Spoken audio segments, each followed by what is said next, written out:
உங்களுடைய உடல் ஆரோக்கியத்துல ரொம்ப ரொம்ப கவனமா இருங்க. Hi friends, welcome to Chris 2021 live to the way. உடல் ஆரோக்கியம் அப்படின்னாலே மென்டலாகவும் பிசிக்கலாகவும் நாம ஸ்ட்ராங்கா ஃபீல் பண்ணா மட்டும்தான் நம்மளுடைய பாடி வந்து பாத்தீங்கன்னா ரொம்பவே ஹெல்த்தியா ஃபீல் ஆகும்.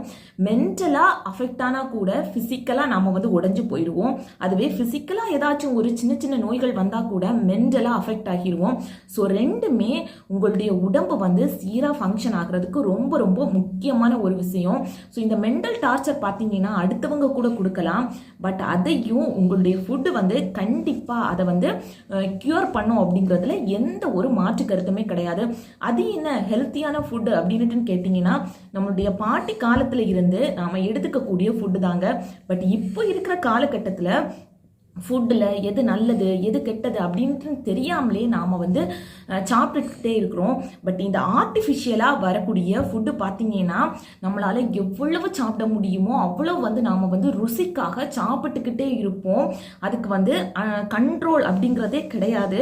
எவ்வளவு சாப்பிட்டாலும் அதோட ஆசையும் தீராது. அதோட டேஸ்ட் வந்து நம்ம நுனி நாக்கில் இருந்துக்கிட்டு நாம் வந்து சாப்பிட்டுக்கிட்டே இருப்போம். அது பார்த்தீங்கன்னா உங்களுடைய உடம்பை வந்து அன்ஹெல்த்தியாக தாங்க ஃபீல் பண்ணும். பட் அதே ஒரு ஹெல்த்தியான ஃபுட், இப்போ ஒரு முளைக்கட்டின ஒரு பயிரா இருக்கலாம், இல்லது கடலை வகைகளா இருக்கலாம், பாதாம், நிலக்கடலை, இல்லது தானிய வகைகள், இந்த மாவு வகைகள், இது எல்லாமே பார்த்தீங்கன்னா கிழங்கு வகைகள், பழைய சாதம், தயிர், இதெல்லாம் நீங்க எடுத்து சாப்பிட்டு பாருங்க. ஒரு அளவுக்கு மேல சாப்பிட்றதுக்கு முடியாது. கொஞ்சமா சாப்பிட்டா கூட வயிறு வந்து ரொம்பவே ஃபில் ஆகி நிரம்பினது மாதிரியான ஒரு ஃபீலில் தாங்க இருக்கும். என்ன, நான் கொஞ்சம் தானே சாப்பிட்டேன், வயிறு வந்து இவ்வளோ ஃபில் ஆனது மாதிரி இருக்குது அப்படின்னு சொல்லிக்கிட்டு நீங்கள் கவலைப்பட வேண்டிய அவசியம் கூட கிடையாது. அது உங்களுக்கு போதுமானது அப்படிங்கிறத உங்களுடைய உடம்பே ஃபிசிக்கலாக மென்டலாக உங்களுக்கு வந்து உணர்த்திடும். பட் இந்த அன்ஹெல்த்தியான ஃபுட் இந்த பாக்கெட்டில் அடைச்சி வச்சிருக்கிறதா இருக்கலாம், இல்லை இந்த புட்டிகள்லேருந்து நாம் வாங்கி குடிக்கிற பானங்களாக இருக்கலாம், எதுவாக இருந்தாலும் இந்த ஆர்டிஃபிஷியலாக பண்ணக்கூடிய இந்த இனிப்பு வகைகள் எல்லாமே பார்த்தீங்கன்னா நம்ம நுனி நாக்கில் அந்த டேஸ்ட் வந்து ஒட்டிக்கிட்டு இன்னும் இன்னும் இன்னும் அப்படின்னு சொல்லிக்கிட்டு வயிறு முழுக அதுக்கப்புறம் இங்கே வரைக்கும் தொண்டைக்குழி நிரம்புறது வரைக்கும் நாம் வந்து அதை வந்து சாப்பிட்றத விடவே மாட்டோம். ஸோ இந்த டிஃபரெண்ட்டை வந்து நாம் புரிஞ்சுக்கிட்டாலே போதும், எது ஹெல்த்தியான ஃபுட் எது அன்ஹெல்த்தியான ஃபுட் அப்படின்னு சொல்லிக்கிட்டு.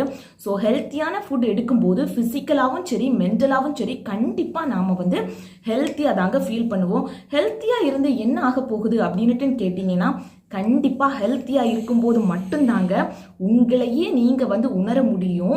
அதே மாதிரி அன்ஹெல்த்தியாக நீங்கள் வந்து ஃபீல் பண்ணினீங்க அப்படின்னா சின்னதாக ஒரு உடம்பு சரியில்லாமல் வந்தால் கூட உங்கள் மேலே அதீத அன்பு இருக்கிறவங்க மட்டும்தான் ரொம்பவே அக்கறை காட்டி உங்களை பார்த்துக்குப்பாங்களே தவிர நீங்கள் யார் மேலே ரொம்ப அதிகமாக அளவு கிடந்த அன்பு வச்சிருக்கலாம், இல்லை அவங்க எனக்கு ஹெல்ப் பண்ணுவாங்க உதவி பண்ணுவாங்க அப்படின்ட்டு நீங்கள் நினைக்கும் போது ஒரு தவறான வார்த்தைகளை பேசி இன்னும் இன்னும் உங்களை வந்து புண்படுத்துவாங்களே தவிர யாருமே உங்களுக்காக இருக்க போறதே கிடையாது. ஸோ எப்போதுமே ஹெல்த்தியான ஃபுட்டை எடுத்துக்கோங்க, ஆரோக்கியமான வாழ்க்கையை வந்து வாழுங்க.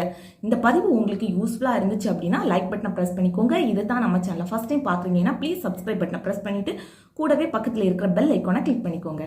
தேங்க்யூ.